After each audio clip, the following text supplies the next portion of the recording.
সেখানটায়ও আমার তখন এত অস্পষ্ট উচ্চারণ ছিল যে 2-3 বার স্ক্রিপ্ট পড়ার চেষ্টা করতে গিয়ে আমি গর্ত কথাটা 3বারের চেষ্টায় বলতে পারিনি, বলেছিলাম গর্ত।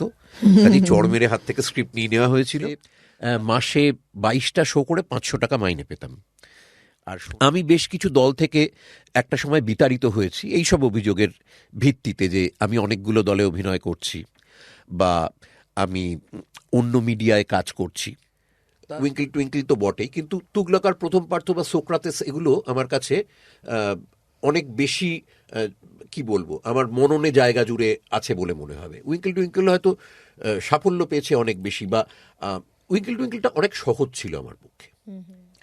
একলা বসে আছি তোমার চেনা সেই সুদূর চিলে কোঠায়, বৃষ্টি শুধুই উত্তর কলকাতায়। রনিদা, তোমাকে টাইমস অফ থিয়েটারের পক্ষ থেকে প্রথমে এই স্বাগত জানাই। এটা হচ্ছে আমাদের প্রথম টডকাস্ট। হ্যাঁ, আচ্ছা, কেমন আছো বলো?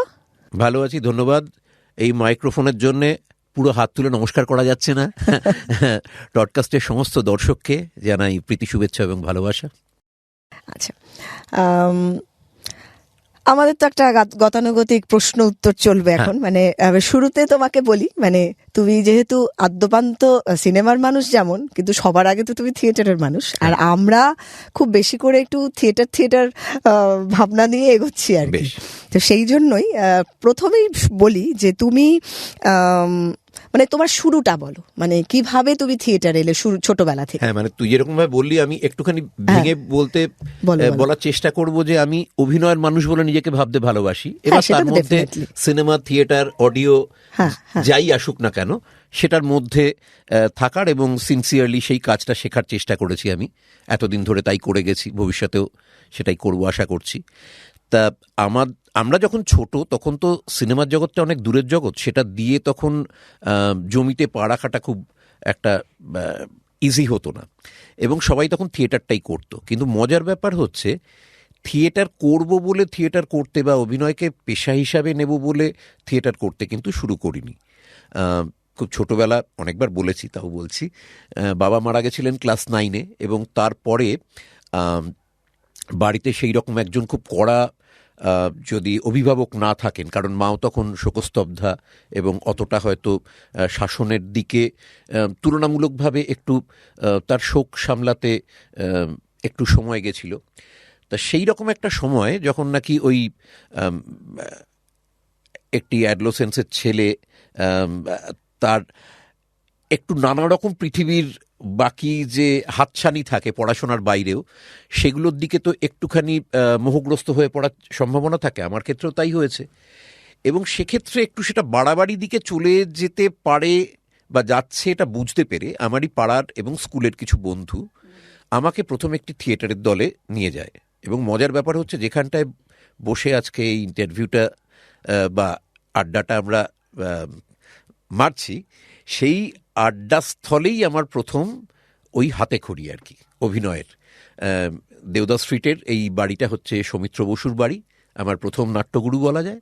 এবং সেখানে আমার বন্ধুরা আমাকে নিয়ে গেছিল বিরাট কিছু আশা করে নয়, সন্ধেবেলাগুলো একটু ডিসিপ্লিনে আটকে রাখার জন্য। এবং সেখানটায় তারা তখন 2-3 বছর ধরে থিয়েটার করছে। আর আমি মূলত কখনো অভিনয়ে সুযোগ পাবো এটাও ভাবিনি, তার কারণ আমি ভাবছি যে তারা 2-3 বছর আগে তৈরি করেছে, মানে তাদের বিরাট মানে সিনিয়র মনে হচ্ছে সেই দিক থেকে।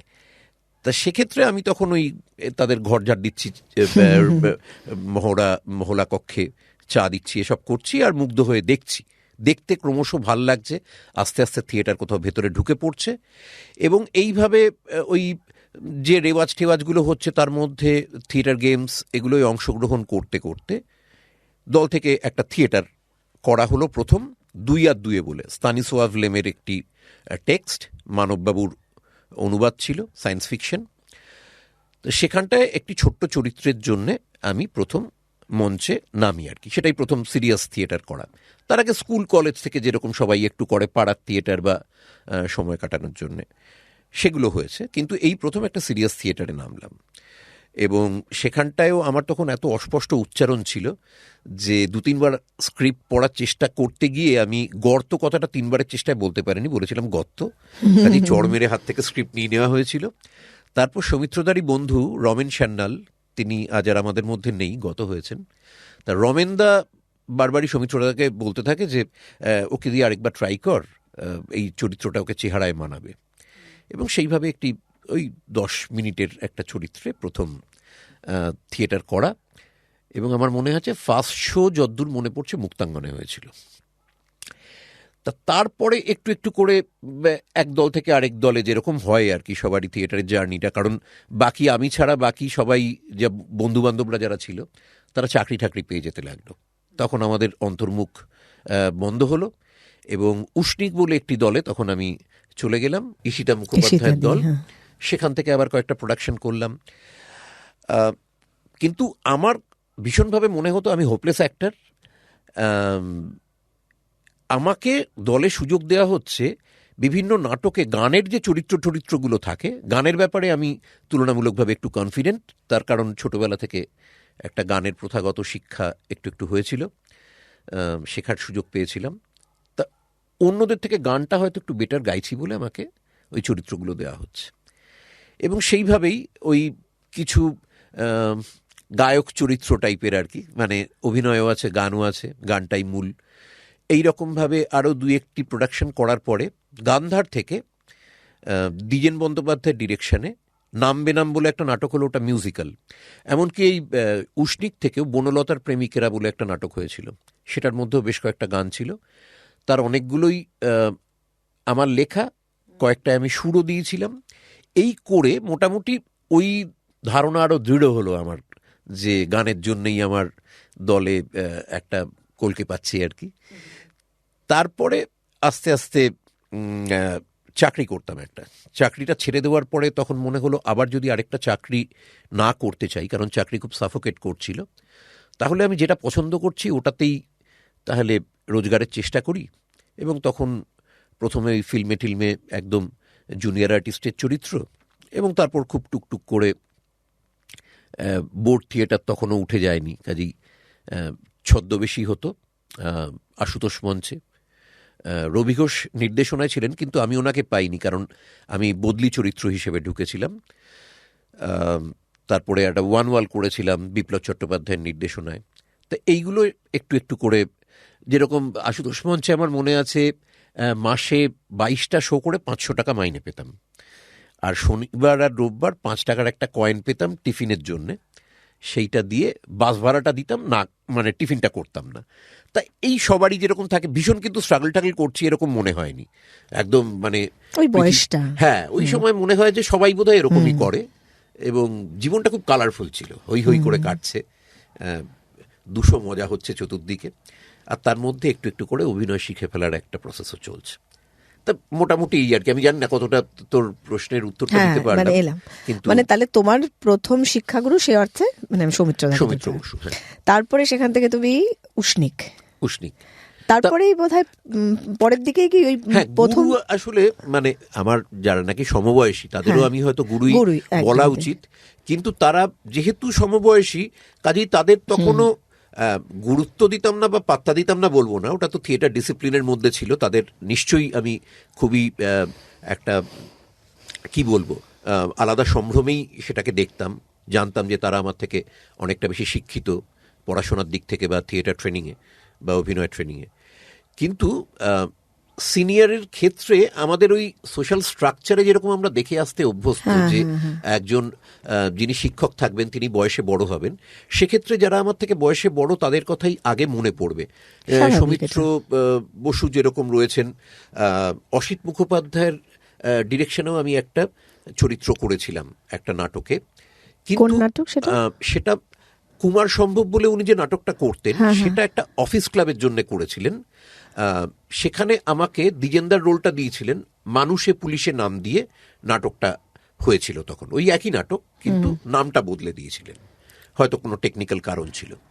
তা সেখানটায় আমি যে খুব তার নির্দেশনা শিখতে পেরেছি এরকম নয়, প্রায় খুব তাড়াহুড়ো করে নাটকটাকে দাঁড় করিয়ে দেওয়ার একটা প্রসেস ছিল। সে যদি তখন করেছিল ওই আমার স্ত্রীর চরিত্রটা, কিন্তু দ্বিজেন বন্দ্যোপাধ্যায়ের ডিরেকশনে নাম বেনাম তুলনামূলকভাবে হয়তো একটু হালকা চালের নাটক ছিল, মজার নাটক, মিউজিক্যাল।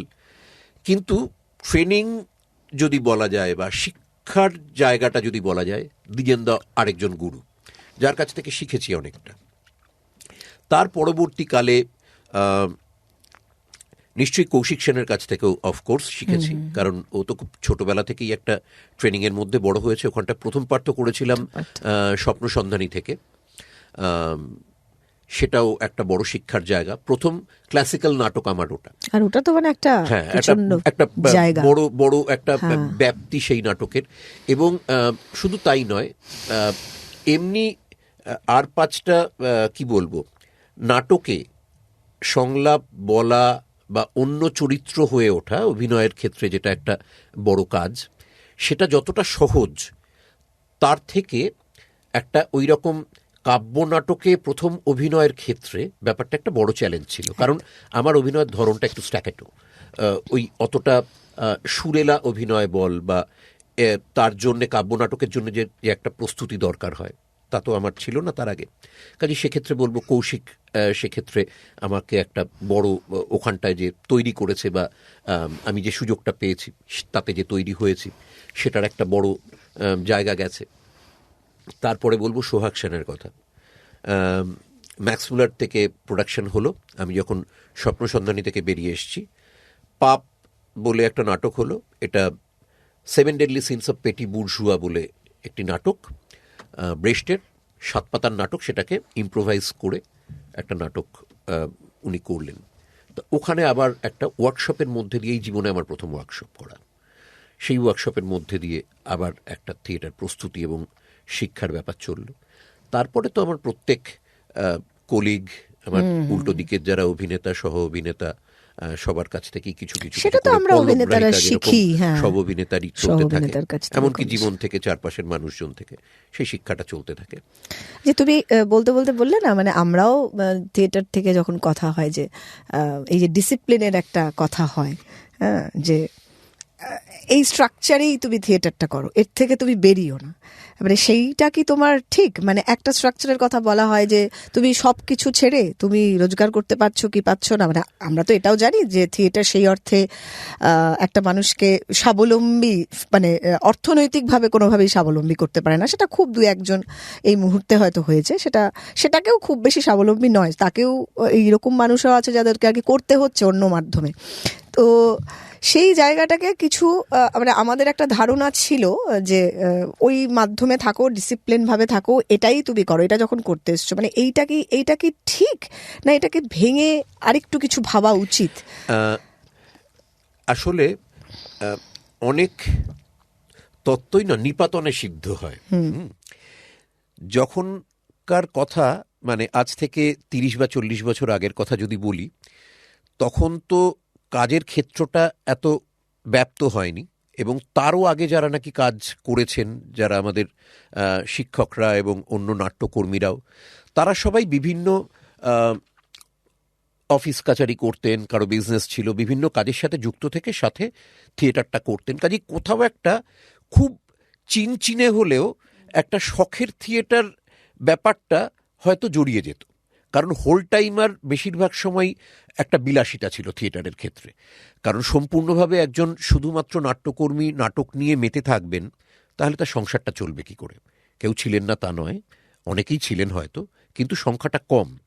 এবং যেহেতু তখনকার গুরুরা বা স্টলওয়ার্ডরাও জানতেন যে এভাবে বাকিদের সবাইকে উদ্বুদ্ধ করা যাবে না, কাজেই তারাও বলতেন হ্যাঁ তোমরা অন্য কিছু করে এসো।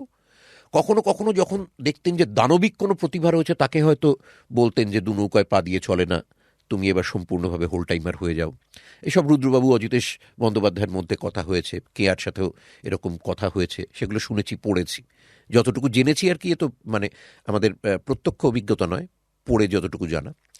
কিন্তু আমার কিরকম মনে হয় সাথে একটা ভয়ও থাকতো যে এই ব্যাপারটার মধ্যে কেউ যদি নানা দলে অভিনয় করে, কাজ করুক, কিন্তু অভিনয়টা যদি অনেকগুলো দলে করে, বা যদি ছোটোখাটো চরিত্র, ছোট চরিত্র বলতে আমি বলছি লেন্থের দিক থেকে, মানে ছোট চরিত্র তো সেরকমভাবে হয় না, বলা হয় যে অভিনেতা ছোট হন কিন্তু চরিত্র ছোট হয় না, প্রত্যেকের মধ্যেই কাজ করার জায়গা থাকে।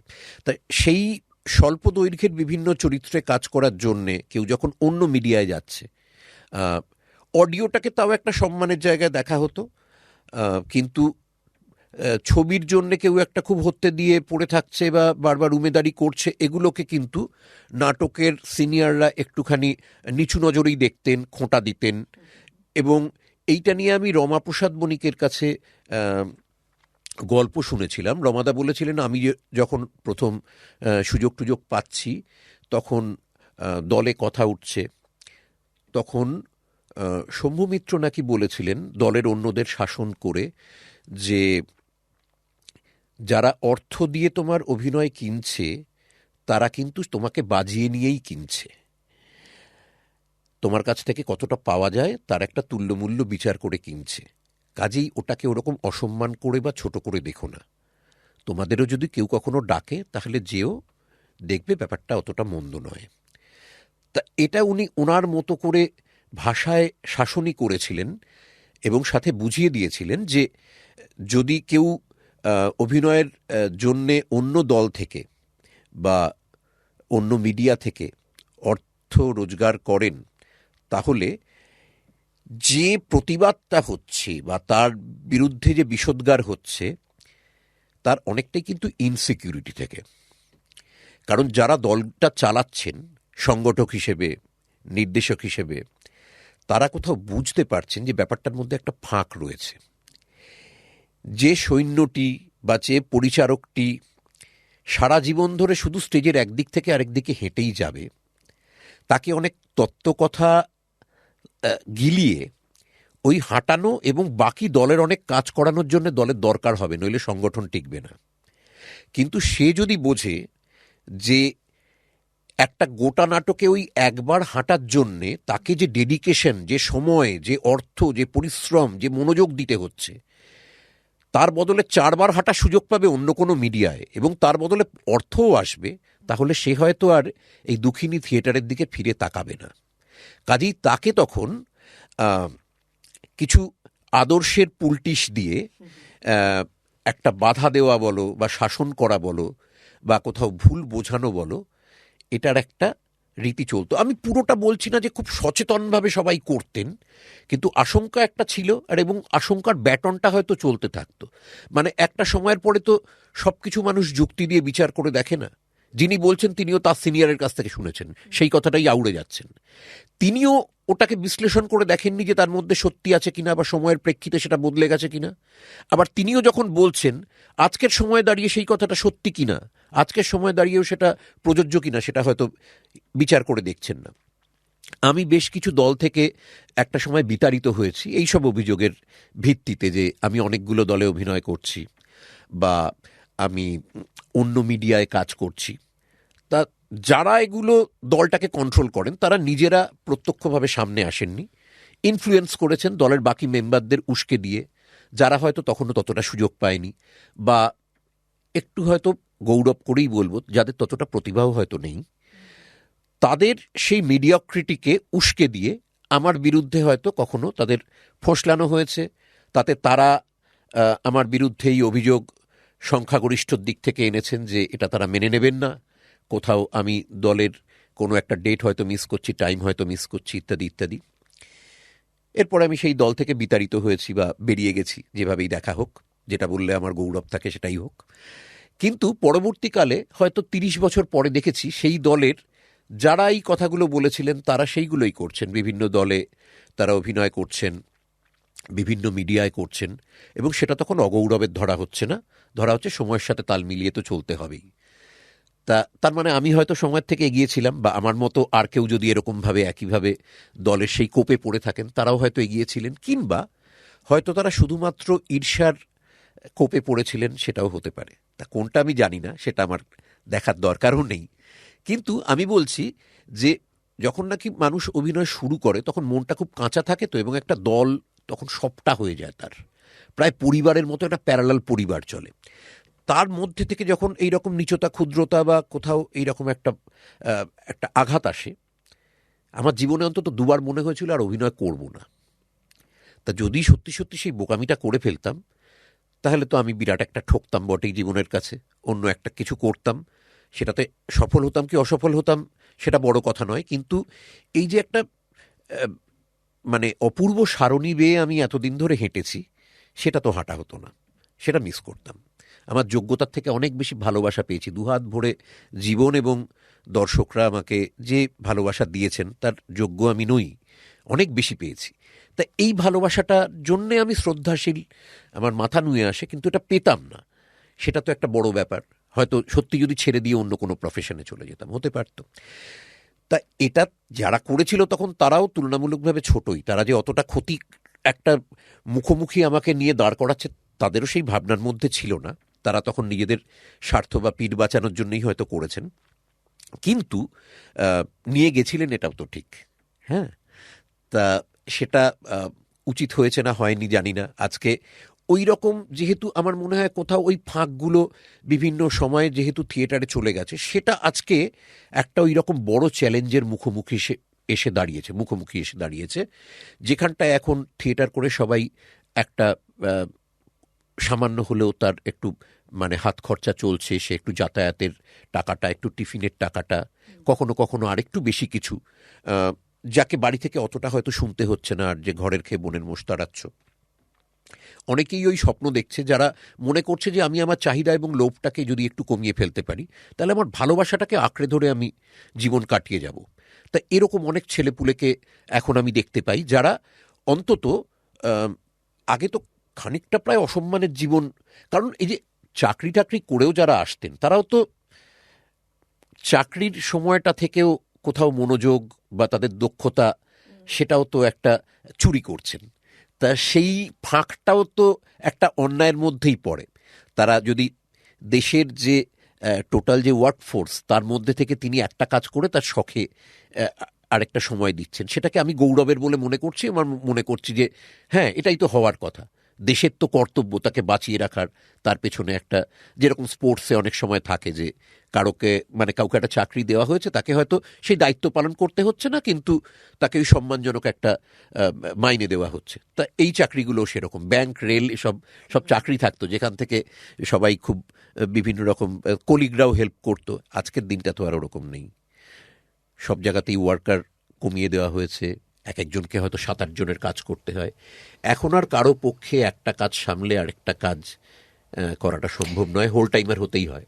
এই যে মানে তুমি তোমার এই কথা থেকেই বলছি আমি, যে এখন একটা ট্রেন্ড এসেছে, একটি ছেলে বা মেয়ে থিয়েটার করতে এলো, মানে একদম নতুন, মানে তার হয়তো একদিনেরও কোনো অভিজ্ঞতা নেই, বা সে জানেই না মঞ্চে কি করে উঠতে হয়, সবকিছুরই একটা বিজ্ঞান থাকে, সেটা শেখা উচিত আমার মনে হয়।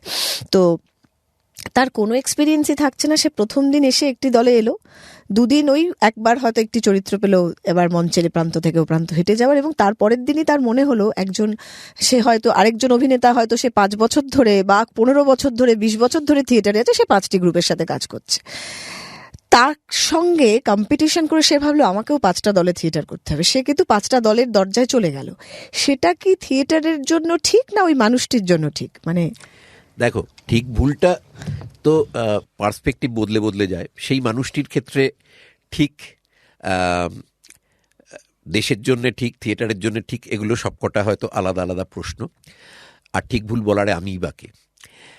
আমি একটা জিনিস মনে হয় যে মুড়ি মিষ্টির একদর হয়ে যাওয়ার ক্ষেত্রে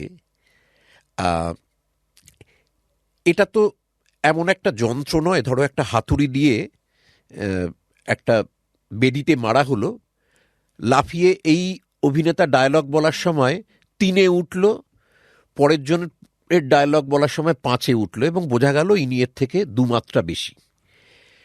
সাফল্য এবং অন্যান্য আরও বিভিন্ন জৌলুস, কোন মিডিয়ায় কাজ হচ্ছে, সেইগুলোর ওপরে এই প্রেক্ষিতটা বদলে বদলে যায়। একজন নিউ কামার, যে প্রায় কিছুই জানে না, সে হয়তো শুধুমাত্র খুব মিষ্টি চেহারা, অঙ্গসৌষ্ঠব, জামা কাপড়ের সেন্স বা অন্য কিছুর জন্যে সে কোনো একটি সিরিয়ালে হোক, ওটিটিতে হোক, যেখানটায় দেখাটা অনেক বেশি জরুরি হয়ে দাঁড়াচ্ছে প্রতিভার থেকেও, ডিরেক্টর বা বাকি মিডিয়া তাকে ব্যবহার করে নিচ্ছে। থিয়েটারে তো আসলে লুকোনো যায় না। থিয়েটারে কে কতটা অভিনয় করতে পারে স্টেজে নেমে যাওয়ার পরে আর সেটাকে ম্যানুপুলেট করার কোনো জায়গা প্রায় থাকে না, ফিল্মে থাকে।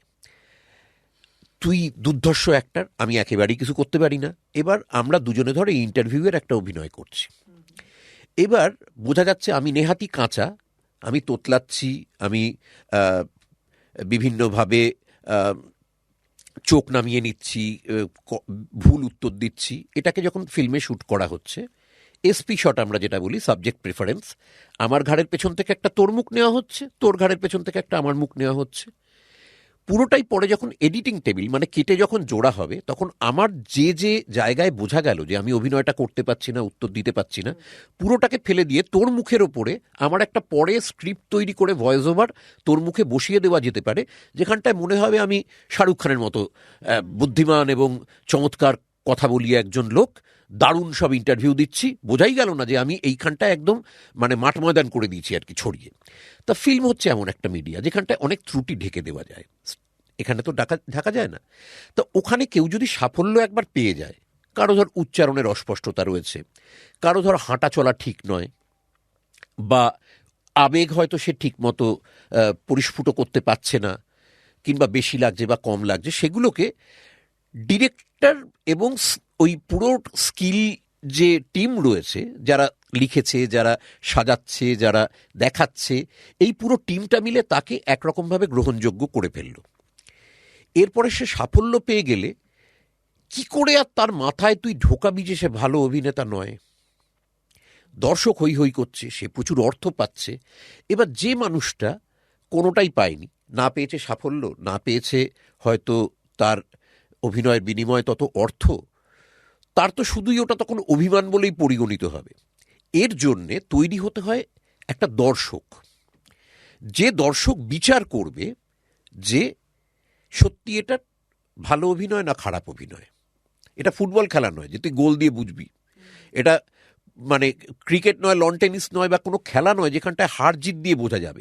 এর মধ্যে অনেকগুলো ফাঁক রয়েছে, অনেকগুলো ম্যাজিক রয়েছে। ম্যাজিকে তো সবসময় যেটা হচ্ছে, তুই যদি একটা ম্যাজিকের টেকনিকটা জেনে ফেলিস, তোর আর ম্যাজিক দেখতে ইচ্ছে করবে না, এত সাধারণ সেটা। কাজেই ম্যাজিক তো যতক্ষণ জানবি না ততক্ষণই ভাল লাগবে। এবার তুই ওই ম্যাজিক এর দুরকম হতে পারে, একটা হচ্ছে সত্যি তুই দারুণ ম্যাজিশিয়ান হলি, আরেকটা হচ্ছে তুই প্রচুর টাকা, তোর প্রচুর ইকুইপমেন্ট কিনে ফেললি, যেইগুলোতে পোকার ফেসে তোকে কোনো কথা বলতে হবে না, প্রায় এটা ছুঁয়ে দিলে এটা হবে, ওটা ছুঁয়ে দিলে ওটা হবে। সেইগুলো হলো কিছু শিশু যে অত তলিয়ে দেখে না, সে বিচার করলো না তুই ভালো ম্যাজিশিয়ান কিনা, সে ইকুইপমেন্টটাকেই ম্যাজিক ভাবলো। তা ইকুইপমেন্টটাকে যদি ম্যাজিক ভেবে ফেলা হয়, এবং তাতে যদি যে ইকুইপমেন্টটা কিনেছে সেভাবে আমি ভালো ম্যাজিশিয়ান, এবং দর্শক যদি তাকে না বুঝতে দেয় যে না তুমি ততটা ভালো ম্যাজিশিয়ান নয়, আমি কিন্তু ধরে ফেলেছি ওটা ইকুইপমেন্টের জন্য হয়েছে, তাহলে ওই যেটা তুই বলছিস সেটাই হবে, মুড়ি মিছরির কোথাও একদর হয়ে যাবে। ঠিক ঠিক। কিন্তু সবকিছুর পরেও যেটা দিয়ে শেষ করতে চাইবো সেটা হচ্ছে আমার ধারণা যে ওই যে প্রস্তুতির অভাব, বা তার মধ্যে যদি কোনো চালাকি থাকে, যদি অন্য কোনো উপাচার দিয়ে সেটাকে ঢাকা দিয়ে দেওয়া হয়, সেই অভিনয় জীবনটা ছোট হবে। আর যদি একজন প্রস্তুত হয়ে আসে, তাহলে শ্রেষ্ঠত্বের শিরোপা সে পাবে কিনা সেটা বলতে পারবো না, কিন্তু তার অভিনয় জীবনটা দীর্ঘ হবে, সে লড়তে পারবে বেশি দিন, সে অ্যাডাপ্ট করতে পারবে বেশি দিন। তার কারণ ওই 10-12 বছর বাদে বাদে অভিনয়ের ধরনটা বদলে যায়, দর্শক বদলে যায়, চারপাশের টেকনোলজিও বদলে যায়। আমি এটা ফিল্ম আর থিয়েটার নিয়ে বলছি। তা সেটার ক্ষেত্রে সে তখন তার শিক্ষা দিয়ে বা তার রেওয়াজ বা প্রস্তুতি দিয়ে ওই একটা যুগ পেরিয়ে আরেকটা যুগ বা 3টে যুগ বা 4টে যুগ সে নিজেকে জাস্টিফাই করতে পারবে।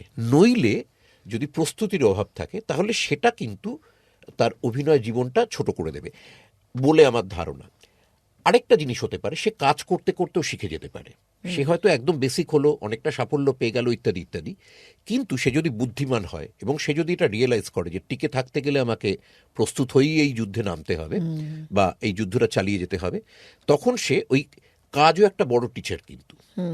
কাজেই সে যদি বুদ্ধিমান হয় এবং তার যদি আগ্রহ থাকে, সে ওইগুলো হয়তো প্রস্তুত না হয়ে নেমেছিল, হয়তো অন্য কিছুর ওপর একটা ভরসা করেছিল যেটা প্রাথমিকভাবে তাকে খানিকটা সাফল্য দিয়েছে, ওটা দিয়েছে, তাকে গেট পাসটা দিল, কিন্তু সে কাজটা করতে করতে তারপরেও সে নিজের মতো করে টিচার রাখলো, সে নিজের মতো করে প্রস্তুত হলো, আলো নেওয়া শিখলো, হাঁটতে শিখলো, কোঅ্যাক্টরদের কাছ থেকে, সিনিয়রদের কাছ থেকে, ডিরেক্টরদের কাছ থেকে একটু একটু একটু একটু করে নিয়ে তার ওই জায়গাটাকে বাড়িয়ে বড় করে আরেকটা প্রস্তুতি সে নিজের মতো করে তৈরি করলো, যেটা হয়তো বোঝা গেল না, কিন্তু 10 বছর বা 15 বছর বাদে দেখা গেল যে বদলে গেছে, যে অভিনেতারা এসেছিল সেই অভিনেতা কিন্তু এ নয়। এরকমও বহুবার দেখা গেছে, সেটাও কিন্তু ফেলে দেওয়ার বা অসম্মান করার মতো নয়। আচ্ছা, একটা কথা বলো, মানে খুব কম অভিনেতাই আছে যে মানে মঞ্চ নাটক করছে এবং পাশাপাশি ফিল্ম, সিনেমা, সিরিয়াল এগুলোতে ততটাই মানে একইভাবে এস্টাবলিশড। এটা খুব কম অভিনেতাকে দেখা যায়, মানে একেবারে সমানভাবে দক্ষতার সাথে দুটো মাধ্যমে কাজ করছেন এবং তারা সফল। তো এই দুটো মিডিয়ায় অভিনয়ের ধরন একটু হলেও আলাদা। তা সেই আমি যারা নতুন করে কাজ করছে দুটো মাধ্যমেই, মানে তাদের জন্য তোমার কোনো টিপস বা এরকম কিছু আছে? মানে তুমি যেহেতু দুটো মিডিয়াতেই একেবারে সফল, সেই জন্য তোমার কাছে আমি প্রশ্নটা করছি। এটা না, আমার মনে হয় যে আমরা যে সময়টা কাজ করতে এসেছি তার আগে এটা তো রমরম করেছিল। তার কারণ হয়তো গ্রুপ থিয়েটারে ছিল না, কিন্তু আমরা কিন্তু কমার্শিয়াল থিয়েটার বা বোর্ড থিয়েটারে দেখেছি যারা সব প্রতিষ্ঠিত চরিত্রাভিনেতা, তারা প্রত্যেকে একদম হৈ হৈ করে এক একটা মঞ্চ দখল করে দাপিয়ে, বা এক একটা থিয়েটারে হয়তো একাধিক অভিনেতা অভিনয় করছেন, নায়ক নায়িকারা বরং কম করতেন, কিন্তু মানে চরিত্রাভিনেতারা একদম মানে মাত করে দিচ্ছেন আর কি তখন। তারপরে যখন নাকি বোর্ড থিয়েটারটা বন্ধ হয়ে গেল, তখন যে ব্যাচটা এলো, তারা একটা দল এলো থিয়েটার থেকে, আরেকটা দল এলো স্পেশালি মেয়েদের একটা বড় দল, তারা কিন্তু এলো থিয়েটার থেকে নয়, কিন্তু খুব চমৎকার, তারা ইনস্টিংক্টিভ অ্যাক্টর সবাই, এবং কাজ খুব ভালো করতে লাগলেন, কাজ শিখতে লাগলেন, কেউ কেউ পরে থিয়েটারে একটা দুটো থিয়েটার করলেন, আবার ফিরে গেলেন।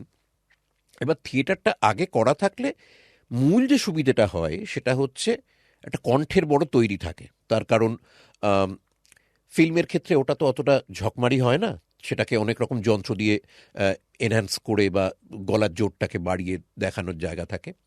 কিন্তু থিয়েটারের ক্ষেত্রে যেহেতু অনেকটা দর্শককে, মানে অনেক দর্শককে শোনানোর একটা ব্যাপার আগেও থেকেছে, এখনও রয়েছে, তা ওটার একটা দাপট বা একটা থ্রো শিখে নিতে হয়, তা সেই সুবিধেটা থাকে।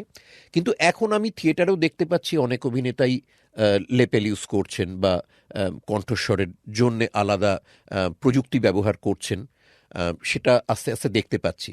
তবে মূলত নায়করাই সেটা বেশি করছেন, সব অভিনেতাকে ওটা হয়তো প্রোভাইড করা যায় না, খরচারও ব্যাপার আছে, আর টেকনিক্যালিও ওটা একটা ঝামেলার ব্যাপার, বারবার জামা কাপড় চেঞ্জ বা অন্যান্য ইয়েতে অসুবিধে হয়। বা নায়কদের ক্ষেত্রেও আমি দেখছি বেশিরভাগ ক্ষেত্রে নাটকের মধ্যে একবার ঘটম এসব নাটক ওয়েট হয়ে দর্শক এবং তার নিজের অভিনয় ব্যাহত হচ্ছে, সেটার জন্য তারা প্রস্তুত থাকছে।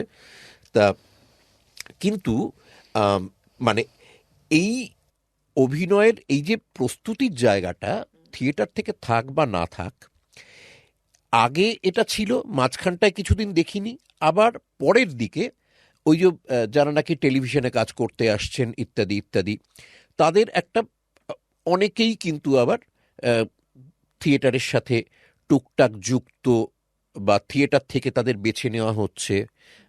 এটা সবসময় যে ভীষণ বলা হয় নতুন ট্যালেন্টকে সুযোগ দিচ্ছি বা থিয়েটার থেকে কিছু ছেলেপুলে নিচ্ছি, এটার প্রথম তাগিদ বা দাবিটা একটা প্রোডাকশনের থাকে হচ্ছে খরচাটা কমিয়ে ফেলা, নইলে কিচ্ছু ট্যালেন্ট হান্টের জন্যে আমাদের মানে ওরকম মাথা ব্যথা আছে বলে মনে হয় না। যখন দেখা যায় একটু বাজেট ফ্রেন্ডলি করতে হবে, তখন সুযোগ দেওয়া হচ্ছে, তার বিনিময়ে অর্থ কম দেওয়া হবে, এবং এটা একটা পারস্পরিক বোঝাপড়া। যে সুযোগটা পাচ্ছে সেও ধরে নেয় যে যদি আমি নিজেকে প্রমাণ করতে পারি তাহলে এখানটায় হয়তো আমি ততটা সাম্মানিক পাচ্ছি না, কিন্তু এর পরের কাজে কিংবা আজ থেকে 2-3 বছর আমার যদি ইনভেস্টমেন্টের ইয়ার হিসেবে আমি দেখি, তারপরে আমি নিজেকে প্রমাণ করতে পারার পরে আমি যদি অভিনয়টা করতে পারি, আমি দাপিয়ে একটা দাপুটে জায়গা করে নেব। অনেকেই করেছেন, আবার অনেকে করতেও পারেননি। এবার করতে পারা বা না পারার মধ্যে তো প্রতিভার একটা হেরফের থাকে, সুযোগের তো থাকেই।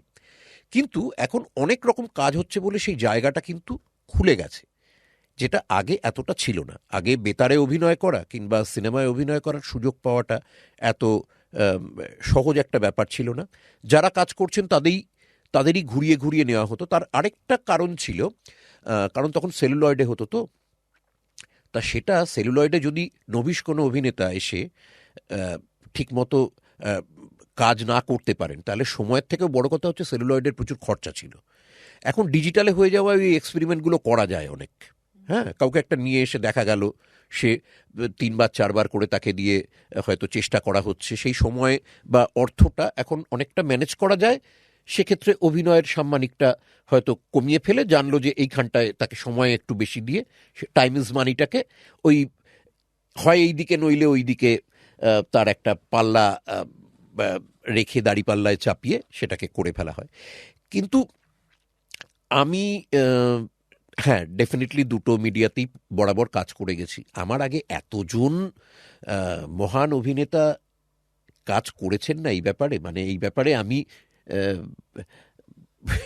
এটা বলতেও আমার নিজেকে সংকোচ বোধ হয়। মানে আমার আগে তো প্রায় সবাই, উৎপল দত্ত, অজিতেশ বন্দ্যোপাধ্যায়, মনোজ মিত্র এবং প্রায় সবাই থিয়েটারের তখন যারা যারা ছিলেন তখন সবাই চুটিয়ে ফিল্মও করেছেন, থিয়েটারও করেছেন।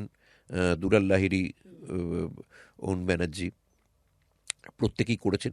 এই প্রজন্মে হয়তো একটু কম, সেটার দোষটা কিন্তু দোষ বা যাই হোক সেটা অতটা দেওয়া যায় না। এই জন্যে তার কারণ এখন সিনেমাটা অনেক ডিম্যান্ডিং হয়ে গেছে। তখন 8 ঘন্টা শিফট হতো, এবার 8 ঘন্টা শিফট হলে মোটামুটি, আর থিয়েটার থেকে যেহেতু এনাদের বেছে নেওয়া হচ্ছে এবং তারা যেহেতু প্রতিষ্ঠিত অভিনেতা, তখন অনেকটা বেশি সম্মান দেওয়া হতো কিন্তু ডিরেক্টর বা প্রোডাকশনের জায়গা থেকেও অভিনেতাদের থিয়েটারটাকে।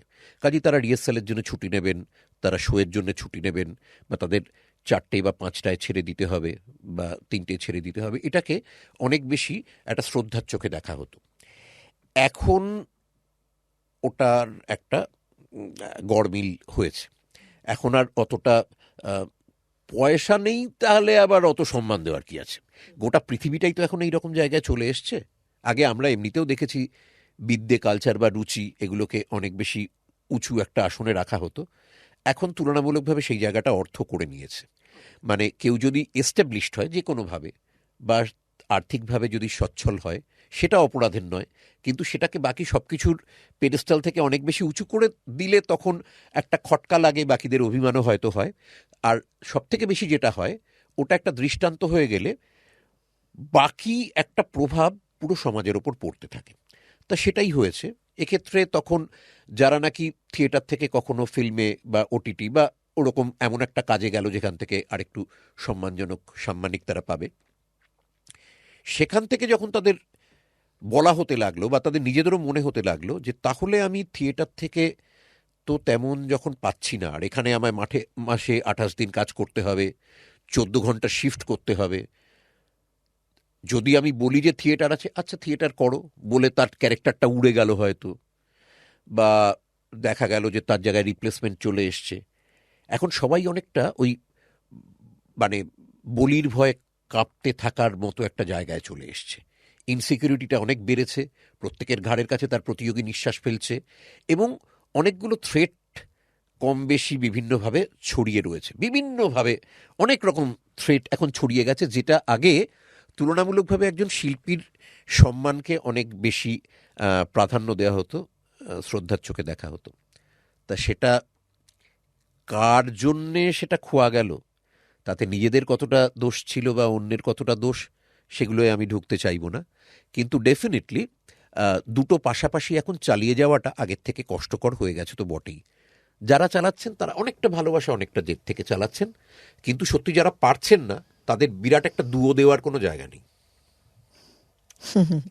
আচ্ছা, এই যে মানে ডিজিটাল মিডিয়া, এইভাবে চতুর্দিকেই আজকে এত মানে অনেকগুলো প্ল্যাটফর্ম এসে গেছে, মানে ফিল্ম, সিরিয়াল, সিনেমার পাশাপাশি ওটিটি একেবারে মানে আমাদের প্রত্যেক মুহূর্তে ফোনটা হাতের মধ্যে থাকে এবং সেটার মধ্যে ওটিটি আমরা সারাক্ষণ দিচ্ছি। তার জন্য কি মানে থিয়েটারের ভয়ের জায়গা তৈরি হয়েছে কিছু? এমনিতেই তো থিয়েটারের দর্শক ছিল জিরো বলতে গেলে সেই অর্থে, তাহলে কি এখন সেটা আরো তলানির দিকে যাবে বলে মনে হয় আগামী দিনের আগামী প্রজন্মের কাছে?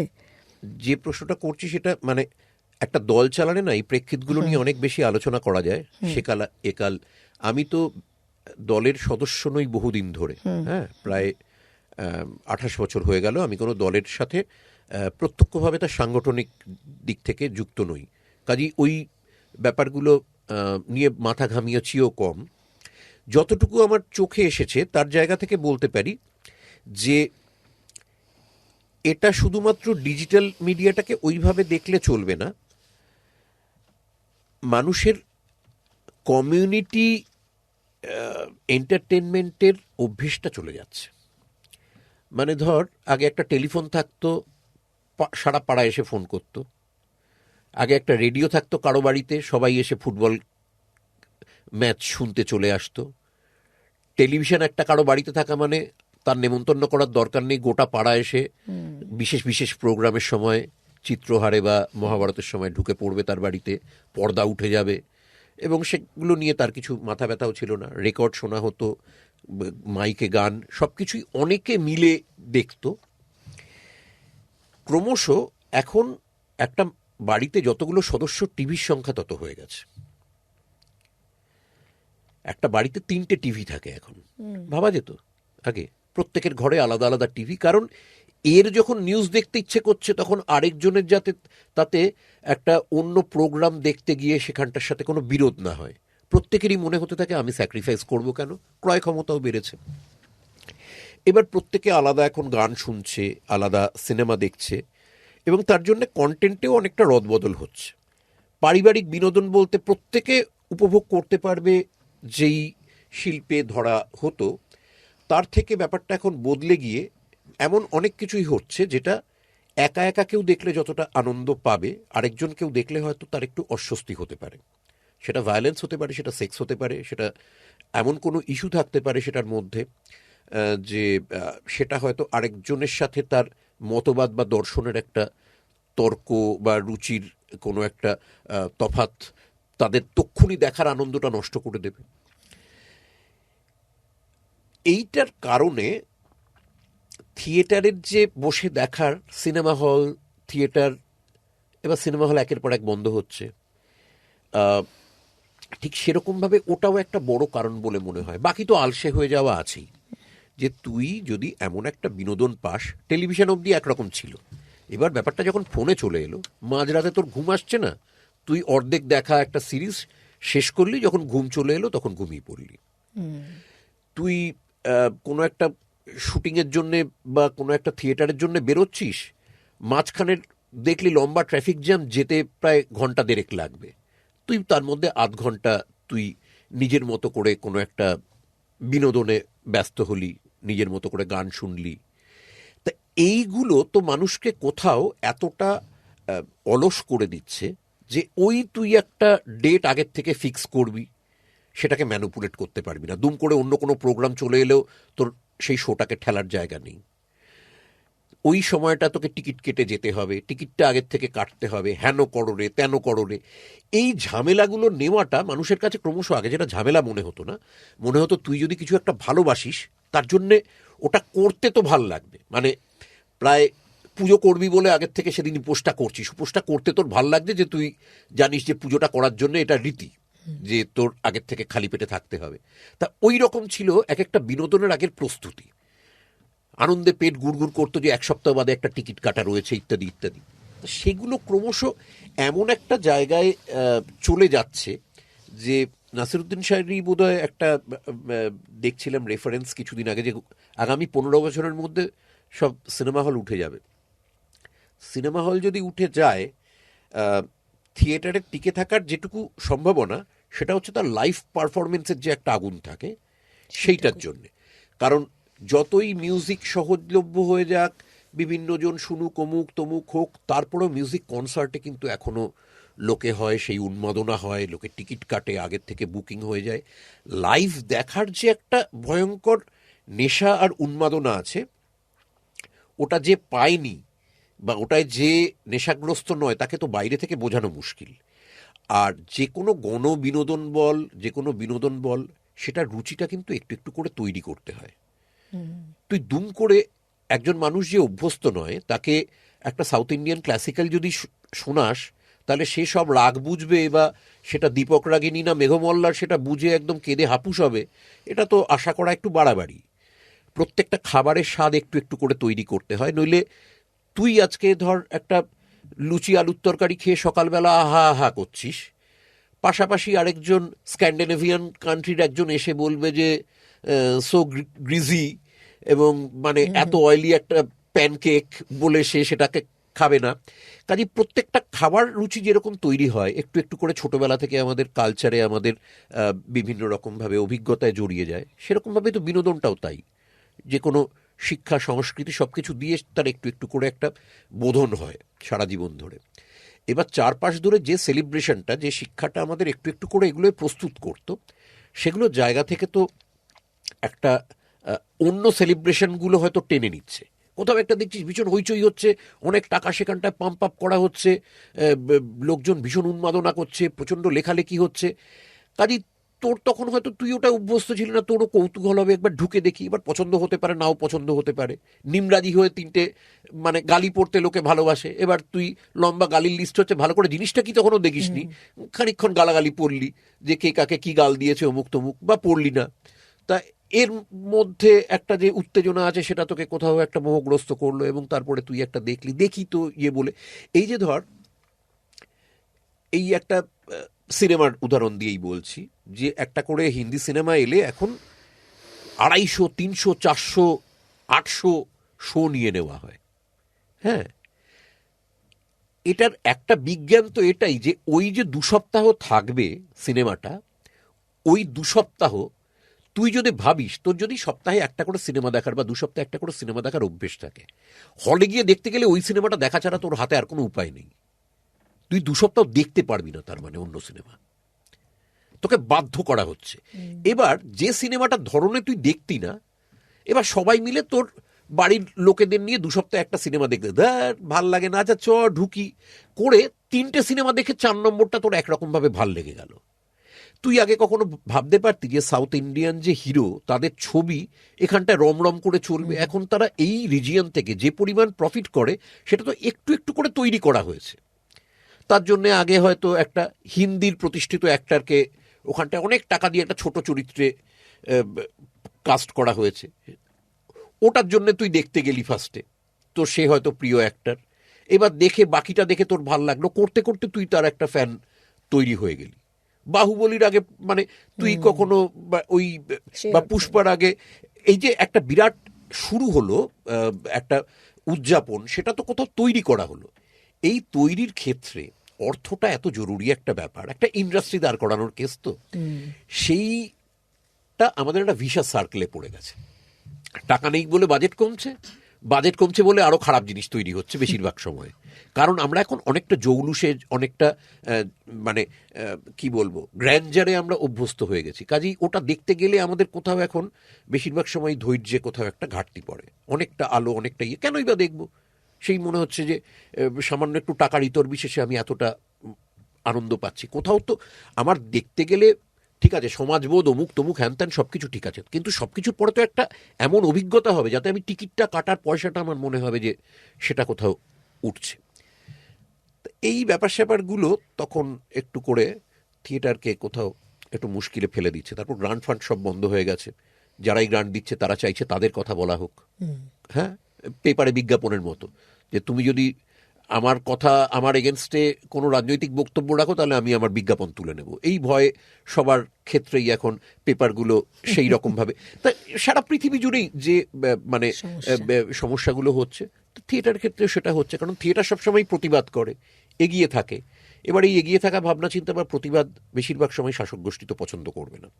কাজেই তার ক্ষেত্রে কোথাও একটা তার মেশিনারি চলবে, যে হয় পুরো ওই ইন্টেলিজেন্সটা নিয়ে বা গ্র্যান্ডারটা নিয়ে তুমি আমার কথা বলো, নইলে ভাই বলো না, বলতে হবে না, অন্য কিছু করো তুমি। আচ্ছা, তোমার থিয়েটারের কথা বলতে বলতে বলি, তুমি উইঙ্কেল টুইঙ্কেল বোধহয় সবচাইতে বেশি সময় ধরে করা হ্যাঁ, তোমার আমার একটা সব নাটক, থেকে বেশি শোয়ের নাটক ওটা। শোয়ের নাটক এটা। তারপরে তোমার গ্যাপ, মানে আমার ওইভাবে গ্যাপ না। থিয়েটারে আমি কখনো গ্যাপ দিইনি, কিন্তু 2002-এ উইঙ্কল টুইঙ্কল করেছিলাম, 2012 অবধি টানা চলেছিল। এই দীর্ঘ সময়ের মধ্যে আমি নতুন নাটক করেছি মোটে দুটো। একটা হচ্ছে ওই সুরযুদ্ধের সাথে নাট্যরঙ্গ, বোধ হয় ওদের দলের নাম, নটরং, হ্যাঁ হ্যাঁ, ওখান থেকে আমি ওই সিরাজদৌল্লার একটা কম্বিনেশন নাইটে, সেটা মেঘনাদদার বদলি হিসেবে 2 বা 4টে শো করেছিলাম। আর ফাল্গুনিদার দলের থেকে ইটস অলসো আ গেম বলে একটা নাটক করেছিলাম। এই দুটো ছাড়া নতুন নাটক করিনি। উইঙ্কল টুইঙ্কলের শো থাকলে রিহার্সাল দিচ্ছি, করছি। 12 পর থেকে তুমি আবার 2012 পর থেকে আবার continue। একটু একটু করে, হ্যাঁ, মানে ওই সময় 2002 থেকে 12 অ্যাকচুয়ালি তখন আমার কমার্শিয়াল ছবির একটা সাংঘাতিক চাপ ছিল। আর বয়সটাও তো আরো 13 বছর কম ছিল, কিংবা আরো আরো যদি পিছিয়ে ভাবি আরো অনেকটাই কম, যদি 2002 থেকে ভাবি। আচ্ছা, এত তো চরিত্র করেছো তুমি, মানে অনেক রকম, সেটা নাটকে বলো বা সিনেমা সিরিয়াল, তো সেখানে এরম চরিত্র এখনো পর্যন্ত যেটা তুমি খুব চাও মন থেকে, যেটা করে উঠতে পারোনি? এই প্রশ্নটা তো একটা খুব কমন প্রশ্ন আসে দুটো, যে কোন চরিত্রটা এখনো করতে চাও আর কোন চরিত্রটা করে মাথায় থেকে গেছে। এই দুটোর উত্তর দিতেই না আমি খুব, মানে একটা খুব স্বচ্ছ নয় আমার কাছে। তার কারণ আমার কাছে যে ক্যারেক্টারটা এসছে সেটা আমি খুব মন দিয়ে করার চেষ্টা করেছি, কিন্তু কোনো ক্যারেক্টার নিয়ে স্বপ্ন দেখেছি বা এটা যদি আমার কাছে আসে তাহলে একদম, মানে এইরকম আমি কখনো ভাবিনি। হ্যাঁ, আর 2 নম্বর, তার একটা কারণ বোধহয় আমি যখন থিয়েটার করতে শুরু করেছি ওই যে মাথায় ঢুকে গেছিল না, বাকি সবাই আমার থেকে বেশি তৈরি, কাজে আমার মনে হয় যে হ্যাঁ, এটা যদি খুব ভালো ক্যারেক্টার হয় তাহলে তো ওর করার কথা, ওর করার কথা, ওর কাছে যাওয়ার কথা, আমার কাছেই বা আসবে কেন? এবার এলে এই বাবা এসে গেছে, আচ্ছা তাহলে দেখি কি করা যায়, এইরকম ভাবে খানিকটা আমার প্রস্তুতিটা চলতে থাকে। আর 2 নম্বর, যে ক্যারেক্টার করেছি এরপরেও নিশ্চিত ওই প্রশ্নটার ল্যাজ ধরে আসবে, সেরকমও আমি খুব আলাদা করে বলতে পারবো না যে হ্যাঁ এই ক্যারেক্টারটা আর ভোলার কোনো জায়গা নেই। যদি কখনো কোনো ক্যারেক্টারের কথা ওরকম মেনশন করিও, সেটা সাফল্যের নিরিখে থাকবে। মানে ধর আমার প্রথম হিট ছবি, বা এটা খুব নাম করেছে, বা এটা থেকে খুব হয়তো কোনো অ্যাওয়ার্ড পেয়েছি, সেই জন্য ওটা আলাদা করে মনে থাকবে। কিন্তু আলাদা করে সেই চরিত্র আমার মনে ভীষণ দাগ কেটে গেছে ওরকম, এটা আমি বেশিরভাগটাই বোধহয় ফিল্ম নিয়ে বলে ফেলছি, ওটা আমি সবসময় আলাদা করতে পারি না। না, আলাদার কোনো নয়, আমি মানে তবে একদম থিয়েটারের ব্যক্তি ক্ষেত্রে মানুষ যদি হিসেবে, বলি তাহলে তুলনামূলকভাবে সহজ, কারণ থিয়েটার তো অত মানে অল্প দিনে একটা থিয়েটার করে ফেলা যায় না। আর বছরে আমি বেশিরভাগ সময় একটার বেশি প্রোডাকশন করতেও স্বচ্ছন্দ বোধ করি না। ফিল্মের ক্ষেত্রে 10-12টা হয়তো এরকম চরিত্র বাঁচতে পারবো যেগুলো খুব উল্লেখযোগ্য ওরকম।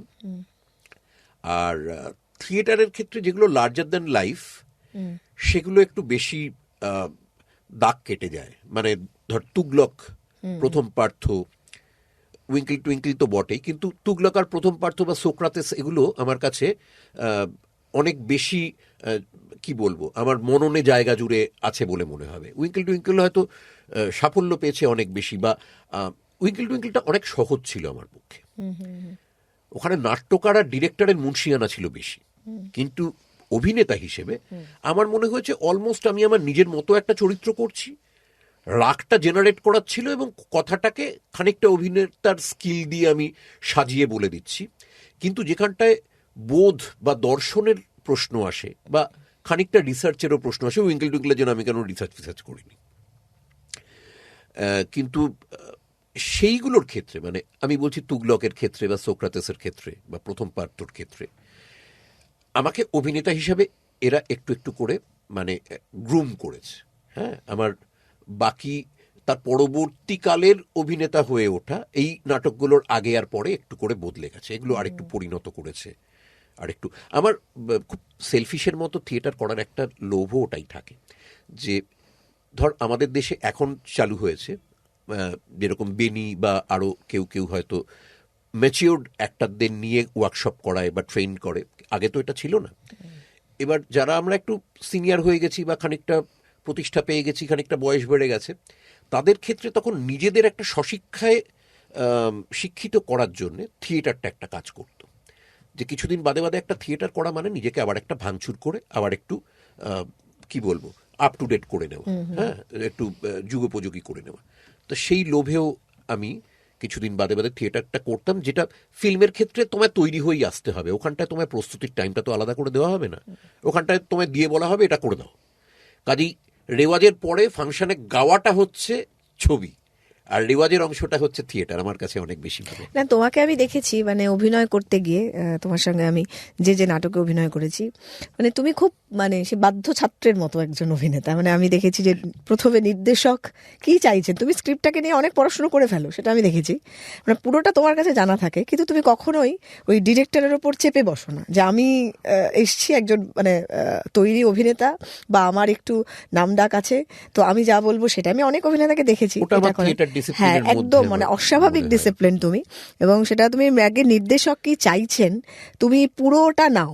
হ্যাঁ, মানে বিরোধ থাকলেও আমি হ্যাঁ। আলটিমেটলি তার কথা মেনে নিই, কারণ খুব বহুদিন মেনে নাও। আগের একজন নির্দেশক এর কথা আমার মনে আছে। সেই নির্দেশক একটা ছবিতে